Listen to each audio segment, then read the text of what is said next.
आप सभी को स्नेह भरा नमस्कार। आज हम सुनेंगे सत्यनारायण भगवान की कथा। आशा करते हैं आप प्रेम पूर्वक सत्यनारायण भगवान की यह कथा सुनेंगे और अपने प्रियजनों को भी सुनाएंगे। इससे पहले आप हमारे चैनल को सब्सक्राइब कर लीजिए, जिससे आप हमारी आने वाली वीडियो आपको सबसे पहले मिल सके। शुरू करते हैं सत्यनारायण भगवान की कथा। एक समय की बात है, नैशिरण्य तीर्थ में सौनका आदि 88,000 ऋषियों ने श्री सूत जी से पूछा, हे प्रभु, इस कलयुग में वेद और विद्या रहित मनुष्य को प्रभु शक्ति किस प्रकार मिल सकती है तथा उनका उद्धार कैसे होगा। हे मुनि श्रेष्ठ, ऐसा कोई तप बताइए जिससे थोड़े समय में ही पुण्य मिले और मन वांछित फल भी मिल जाए। इस प्रकार की कथा सुनने की हम इच्छा रखते हैं। सर्व शास्त्रों के ज्ञाता सूत जी बोले, हे वैष्णवों में पूज्य, आप सभी ने प्राणियों के हित की बात पूछी है, इसलिए मैं एक ऐसे श्रेष्ठ व्रत को आप लोगों को बताऊंगा जिसे नारद जी ने लक्ष्मी नारायण से पूछा था और लक्ष्मीपति ने मणि श्रेष्ठ नारद जी से कहा था। आप सब इसे ध्यान से सुनिए। एक समय की बात है, योगी राज नारद जी दूसरों के हित की इच्छा के लिए अनेकों लोकों में घूमते हुए मृत्यु लोक में आ पहुँचे। यहाँ उन्होंने अनेक योनियों में जन्मे प्राय सभी मनुष्यों को अपने कर्मों द्वारा अनेकों दुखों से पीड़ित देखा। उनका दुख देख नारद जी सोचने लगे कि कैसा प्रयत्न किया जाए जिसके करने से निश्चित रूप से मानव के दुखों का अंत हो जाए। इसी विचार पर मनन करते हुए वह विष्णु लोक में गए। वहाँ वह देवों के ईश नारायण की स्तुति करने लगे, जिनके हाथों में शंख, चक्र, गदा और पद्म थे। गले में वरमाला पहने हुए थे। स्तुति करते हुए नारद जी बोले, हे भगवान, आप अत्यंत शक्ति से संपन्न हैं। मन तथा वाणी भी आपको नहीं पा सकती है। आपका आदि, मध्य तथा अंत नहीं है। निर्गुण स्वरूप सृष्टि के कारण भक्तों के दुख को दूर करने वाले हैं। आपको मेरा नमस्कार है। नारद जी की स्तुति सुनकर विष्णु भगवान बोले, हे मुनि श्रेष्ठ, आपके मन में क्या बात है? आप किस काम के लिए यहाँ पधारे हैं, उसे निसंकोच कहो। इस पर नारद मुनि बोले कि मृत्यु लोक में अनेक योनियों में जन्मे मनुष्य अपने कर्मों के द्वारा अनेकों दुख से दुखी हो रहे हैं। हे नाथ, आप मुझ पर दया रखते हैं तो बताइए कि वो मनुष्य थोड़े प्रयास से ही अपने दुखों से कैसे छुटकारा पा सकते हैं। श्री हरि बोले, हे नारद, मनुष्य की भलाई के लिए तुमने बहुत अच्छी बात पूछी है, जिसके कारण मैं मनुष्य के मोह के छूटने के लिए आपको एक बात कहता हूँ, उसे सुनो। स्वर्ग लोक व मृत्यु लोक दोनों में एक दुर्लभ उत्तम व्रत है जो पुण्य देने वाला है। आज प्रेमवश होकर मैं उसे तुमसे कहता हूँ। श्री सत्यनारायण भगवान का यह व्रत अच्छी तरह विधि विधान पूर्वक करके मनुष्य तुरंत ही यहाँ सुख भोग कर मरने के बाद मोक्ष पाता है। श्री हरि के वचन सुन नारद जी बोले कि उस व्रत का फल क्या है और उसका विधान क्या है। यह व्रत किसने किया था? इस व्रत को किस दिन करना चाहिए? सभी कुछ विस्तार से बताएं। नारद जी की बात सुनकर श्री हरि बोले, दुख व शोक को दूर करने वाला यह सभी स्थान पर विजय दिलाने वाला है। मानव को भक्ति व श्रद्धा के साथ शाम को श्री सत्यनारायण की पूजा धर्मपरायण होकर ब्राह्मणों व बंधुओं के साथ करनी चाहिए। भक्ति भाव से ही नैवेद्य, केले का फल, घी, दूध और गेहूं का आटा सवाए लेना चाहिए। गेहूं के स्थान पर यदि गेहूं का आटा ना हो तो चावल का आटा, शक्कर तथा गुड़ लेकर भी सभी भक्षण योग्य पदार्थों को मिलाकर भगवान का भोग लगाएं। ब्राह्मणों सहित बंधु बांधवों को भी भोजन कराएं। उसके बाद सोम भोजन करें। भजन कीर्तन के साथ भगवान की भक्ति में लीन हो जाएं। इस तरह से सत्यनारायण भगवान का यह व्रत करने पर मनुष्य की सारी इच्छाएं निश्चित रूप से पूरी हो जाती हैं। इस कली काल अर्थात कलयुग में मृत्यु लोक में मोक्ष का यही एक सरल उपाय बताया गया है। सूत जी बोले, हे ऋषियों, जिसने पहले समय में इस व्रत को किया था उसका सुंदर इतिहास कहता हूँ, ध्यान से सुनो। सुंदर काशीपुर नगरी में एक अत्यंत निर्धन ब्राह्मण रहता था। भूख प्यास से परेशान वह धरती पर घूम रहा था। ब्राह्मणों से प्रेम करने वाले भगवान ने एक दिन ब्राह्मण का वेश धारण करके उसके पास जाकर पूछा, हे ब्राह्मण, नित्य दुखी होकर तुम पृथ्वी पर क्यों घूमते हो? दीन ब्राह्मण बोला, मैं निर्धन ब्राह्मण हूँ, भिक्षा के लिए धरती पर घूमता रहता हूँ। हे भगवान, यदि आप इसका कोई उपाय जानते हो तो बताइए। व्रत ब्राह्मण कहता है कि सत्यनारायण भगवान मनोवांछित फल देने वाले हैं, इसलिए तुम उनका पूजन करो। इसे करने से मनुष्य सभी दुखों से मुक्त हो जाता है। वृद्ध ब्राह्मण बनकर आए सत्यनारायण भगवान उस निर्धन ब्राह्मण को व्रत का सारा विधान बताकर अंतर ध्यान हो गए। ब्राह्मण मन ही मन सोचने लगा कि जिस व्रत को वृद्ध ब्राह्मण करने को कह गए हैं, मैं उसे जरूर करूँगा। यह निश्चय करने के बाद उसे रात में नींद भी नहीं आई।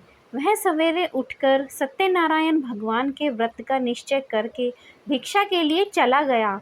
उस दिन निर्धन ब्राह्मण को भिक्षा में बहुत सा धन मिला, जिससे उसने अपने बंधु बांधवों के साथ मिलकर श्री सत्यनारायण भगवान का व्रत संपन्न किया। भगवान सत्यनारायण का व्रत संपन्न करने के बाद वह निर्धन ब्राह्मण सभी दुखों से छूट गया और अनेक प्रकार की संपत्तियों से युक्त हो गया।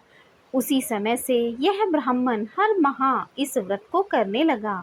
इस तरह से सत्यनारायण भगवान के व्रत को जो मनुष्य करेगा वह सभी प्रकार के दुखों से मुक्त हो जाएगा और अपने पापों से छूटकर मोक्ष को प्राप्त होगा। सूत जी बोले कि इस तरह से नारद जी से नारायण जी का कहा हुआ श्री सत्यनारायण व्रत को मैंने तुमसे कहा। हे विप्रो, मैं अब और क्या कहूँ? ऋषिवर बोले, हे मुनिवर, संसार में उस विप्र से सुनकर और किस किस ने इस व्रत को किया, हम सब इस बात को सुनना चाहते हैं। इसके लिए हमारे मन में श्रद्धा का भाव है। सूत जी बोले, हे मुनियों, जिस जिसने इस व्रत को किया है वह सब सुनो। एक समय वही विप्र धन व ऐश्वर्य के अनुसार अपने बंधु बांधवों के साथ इस व्रत को करने को तैयार हुआ।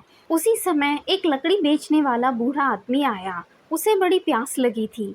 उसने ब्राह्मण का घर देखा तो वह अंदर चला गया। प्यास में दुखी वह लकड़हारा उनको व्रत करते देखकर कहने लगा कि यह आप क्या कर रहे हैं।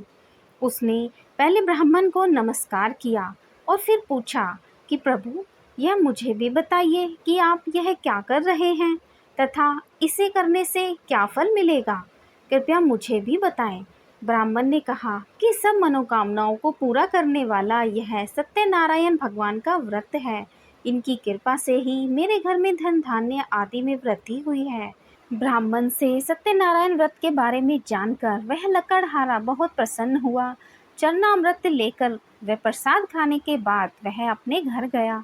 लकड़हारे ने अपने मन में संकल्प किया कि आज लकड़ी बेचने से जो धन मिलेगा उसी से मैं श्री सत्यनारायण भगवान का उत्तम व्रत करूंगा। मन में इस विचार को लेकर बूढ़ा लकड़हारा सिर पर लकड़ियां रखकर उस नगर में बेचने गया जहां धनी लोग ज्यादा रहते थे।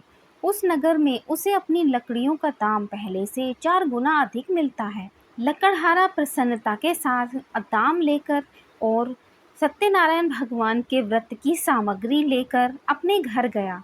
वहां उसने अपने बंधु बांधवों को बुलाकर विधि विधान से सत्यनारायण भगवान का पूजन और व्रत किया। इस व्रत के प्रभाव से वह लकड़हारा धन धान्य से युक्त होकर संसार के समस्त सुखों को भोगकर अंतकाल में वैकुंठ धाम चला गया। सूत जी बोले, हे श्रेष्ठ मुनियों, अब आगे की कथा कहता हूँ। पहले समय में उल्कामुख नाम का एक बुद्धिमान राजा था। वह सत्यवक्ता और जितेंद्रिय था। प्रतिदिन देव स्थानों पर जाता और निर्धनों को धन देकर उनके कष्ट दूर करता था। उसकी पत्नी कमल के समान मुख वाली तथा सती साध्वी थी। भद्रशिला नदी के तट पर उन दोनों ने श्री सत्यनारायण भगवान का व्रत किया।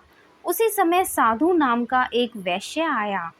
उसके पास व्यापार करने के लिए बहुत सा धन भी था। राजा को व्रत करते देखकर वह विनय के साथ पूछने लगा, हे राजन, भक्ति भाव से पूर्ण होकर आप यह क्या कर रहे हैं?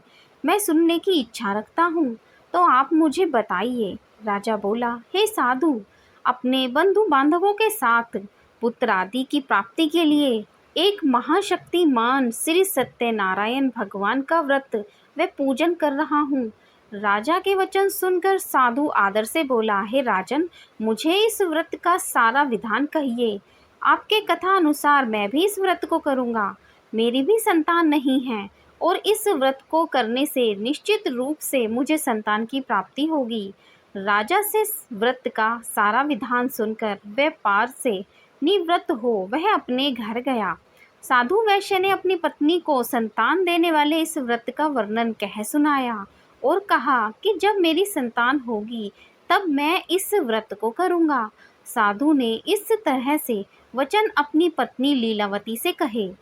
एक दिन लीलावती पति के साथ आनंदित हो सांसारिक धर्म से प्रवृत्त होकर सत्यनारायण भगवान की कृपा से गर्भवती हो गई। 10वें महीने में उसके गर्भ से एक सुंदर कन्या ने जन्म लिया। दिनों दिन वह ऐसे बढ़ने लगी जैसे कि शुक्ल पक्ष का चंद्रमा बढ़ता है। माता पिता ने अपनी कन्या का नाम कलावती रखा। एक दिन लीलावती ने मीठे शब्दों में अपने पति को याद दिलाया कि आपने सत्यनारायण भगवान के जिस व्रत को करने का संकल्प किया था उसे करने का समय आ गया है। आप इस व्रत को करिए। साधु बोला कि हे प्रिय, इस व्रत को मैं उसके विवाह पर करूँगा। इस प्रकार अपनी पत्नी को आश्वासन देकर वह नगर को चला गया। साधु ने एक बार नगर में अपनी कन्या को सखियों के साथ देखा तो तुरंत ही दूत को बुलाया और कहा कि मेरी कन्या के लिए योग्य वर देखकर आओ। साधु की बात सुनकर दूत कंचन नगर में पहुंचा और वहां देखभाल कर लड़की के लिए सुयोग्य वणिक पुत्र को ले आया।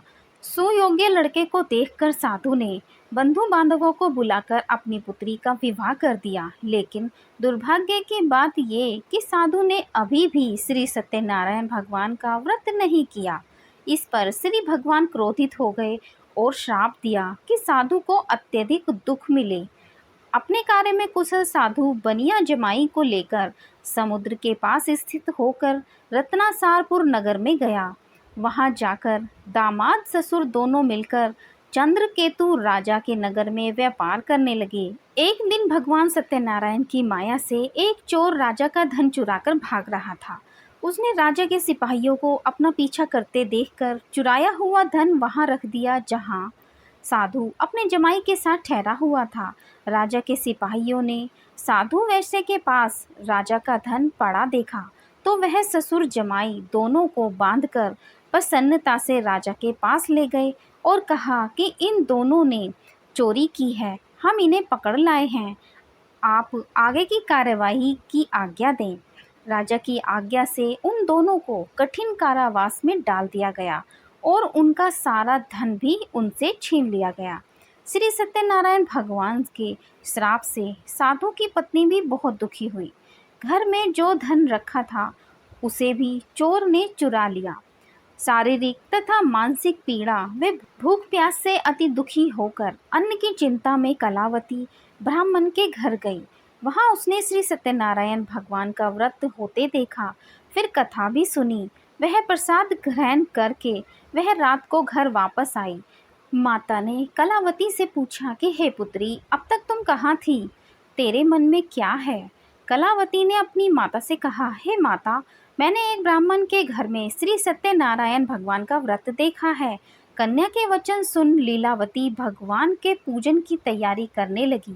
लीलावती ने परिवार व बंधुओं सहित सत्यनारायण भगवान का पूजन किया और उनसे वर मांगा कि मेरे पति तथा जमाई शीघ्र घर आ जाएं। साथ ही यह भी प्रार्थना की कि हम सबका अपराध क्षमा करें।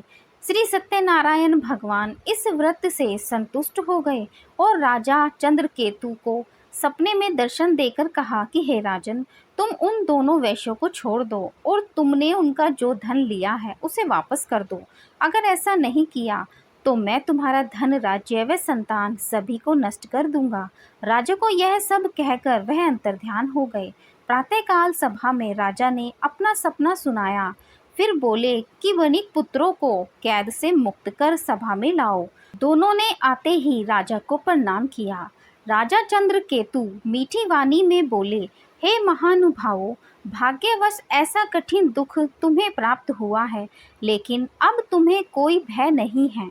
ऐसा कह राजा ने उन दोनों को नए वस्त्र और आभूषण भी पहनाए और जितना धन उनका लिया था उससे दुगना धन वापस कर दिया। दोनों वैश्य अपने घर को चल दिए। सूत जी बोले, वैश्य ने मंगलाचार कर अपनी यात्रा आरंभ की और अपने नगर की ओर चल दिए। उनके थोड़ा दूर जाने पर एक दंडी वेशधारी श्री सत्यनारायण ने उनसे पूछा, हे साधु, तेरी नाव में क्या है? अभिवाणी वणिक हंसता हुआ बोला, हे दंडी, आप क्यों पूछते हो? क्या धन लेने की इच्छा है? मेरी नाव में तो बेल व पत्ते भरे हुए हैं। वैश्य के कठोर वचन सुन भगवान बोले, तुम्हारा वचन सत्य हो। दंडी ऐसे वचन कह वहां से दूर चले गए। कुछ दूर जाकर समुद्र के किनारे बैठ गए।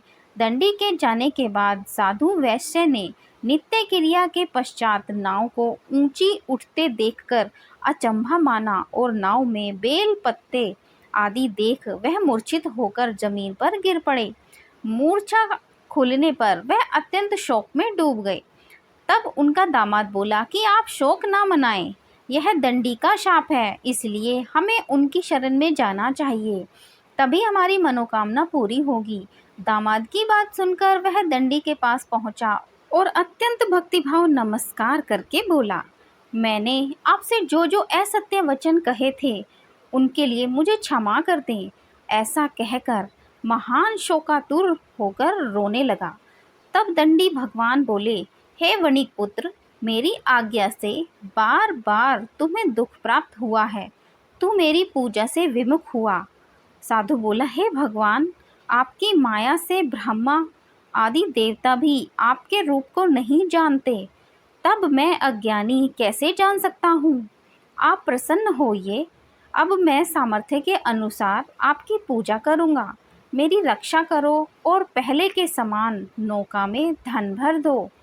साधु वैश्य के भक्ति पूर्वक वचन सुनकर भगवान प्रसन्न हो गए और उसकी इच्छानुसार वरदान देकर अंतर्ध्यान हो गए। ससुर जमाई जब नाव पर आए तो नाव धन से भरी हुई थी। फिर वही अपने अन्य साथियों के साथ सत्यनारायण भगवान का पूजन कर अपने नगर को चल दिए। जब नगर के नज़दीक पहुँचे तो दूत को घर पर खबर करने के लिए भेज दिया।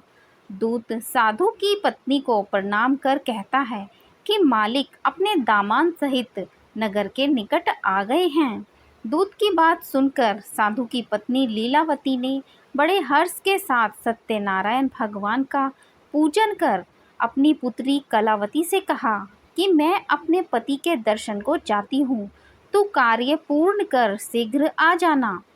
माता के ऐसे वचन सुनकर कलावती जल्दी से प्रसाद छोड़कर अपने पति के पास चली गई। प्रसाद की अवज्ञा के कारण श्री सत्यनारायण भगवान रुष्ट हो गए और नाव सहित उसके पति को पानी में डुबो दिया। कलावती अपने पति को वहां ना पाकर रोती हुई जमीन पर गिर गई। नौका को डूबा हुआ देख वह कन्या को रोता देख साधु दुखी होकर बोला कि हे प्रभु, मुझसे तथा मेरे परिवार से जो भूल हुई हो उसे क्षमा करें। साधु के दीन वचन सुनकर श्री सत्यनारायण भगवान प्रसन्न हो गए और आकाशवाणी हुई, हे साधु, तेरी कन्या मेरे प्रसाद को छोड़कर आई है, इसलिए उसका पति अदृश्य हो गया है।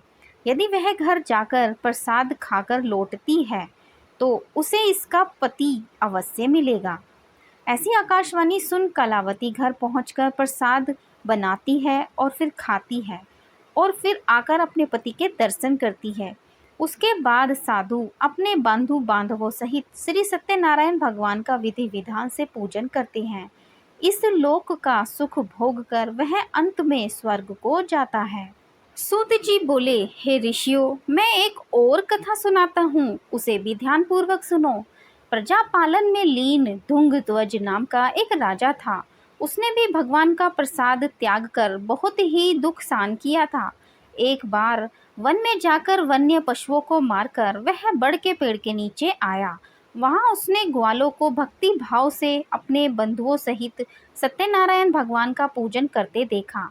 अभिमान वश में राजा ने उन्हें देखकर भी पूजा के स्थान में नहीं गया और ना ही उसने भगवान को नमस्कार किया। ग्वालों ने राजा को प्रसाद दिया, लेकिन उसने वह प्रसाद भी नहीं खाया। प्रसाद को वहीं छोड़ वह अपने नगर को चला गया। जब वह नगर में पहुंचा तो वहां सब कुछ तहस नहस हुआ पड़ा था। तो वह शीघ्र ही समझ गया कि यह सब भगवान ने ही किया है। वह दोबारा ग्वालों के पास पहुंचा और विधि पूर्वक पूजा करके प्रसाद खाया तो श्री सत्यनारायण भगवान की कृपा से सब कुछ पहले जैसा हो गया। दीर्घ काल तक सुख भोगने के बाद मरण के उपरांत उसे स्वर्गलोक की प्राप्ति हुई। जो मनुष्य परम दुर्लभ इस व्रत को करेगा तो भगवान सत्यनारायण की कृपा से और अनुकंपा से उसे धन धान्य की प्राप्ति होगी।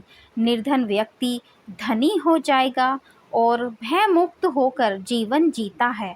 संतानहीन मनुष्य को संतान सुख मिलता है और सारे मनोरथ पूर्ण होने पर मानव अंत काल में बैकुंठ धाम को जाता है। सूत जी बोले, जिन्होंने पहले इस व्रत को किया है, अब उनके दूसरे जन्म की कथा कहता हूँ। वृद्ध सतानंद ब्राह्मण ने सुदामा का जन्म लेकर मोक्ष की प्राप्ति की। लकड़हारे ने अगले जन्म में निषाद बनकर मोक्ष प्राप्त किया। उल्कामुख नाम के राजा ने अगले जन्म में दशरथ होकर बैकुंठ को गए। साधु नाम के वैश्य ने मोरध्वज बनकर अपने पुत्र को आरे से चीरकर मोक्ष पाया। महाराज तुंगध्वज ने स्वयंभू होकर भगवान में भक्ति युक्त होकर कर्म कर मोक्ष पाया। इति श्री सत्यनारायण व्रत कथा। ये थी श्री सत्यनारायण भगवान की कथा। बोलो श्री सत्यनारायण भगवान की जय। बोलो श्री हरि विष्णु भगवान की जय। भगवान की ये कथा के बाद आप श्री सत्यनारायण भगवान की आरती भी करें, जिससे आपको पूर्ण फल मिलेगा। ओम जय श्री लक्ष्मी रमना। अब सुनाते हैं श्री सत्यनारायण भगवान की आरती। ओम जय लक्ष्मी रमना, स्वामी जय लक्ष्मी रमना। सत्यनारायण स्वामी जन पातक हरना। ओम जय लक्ष्मी रमना, स्वामी जय लक्ष्मी रमना। रत्न जड़ित सिंहासन अद्भुत छवि राजे। नारद करत निराजन घंटा ध्वनि बाजे।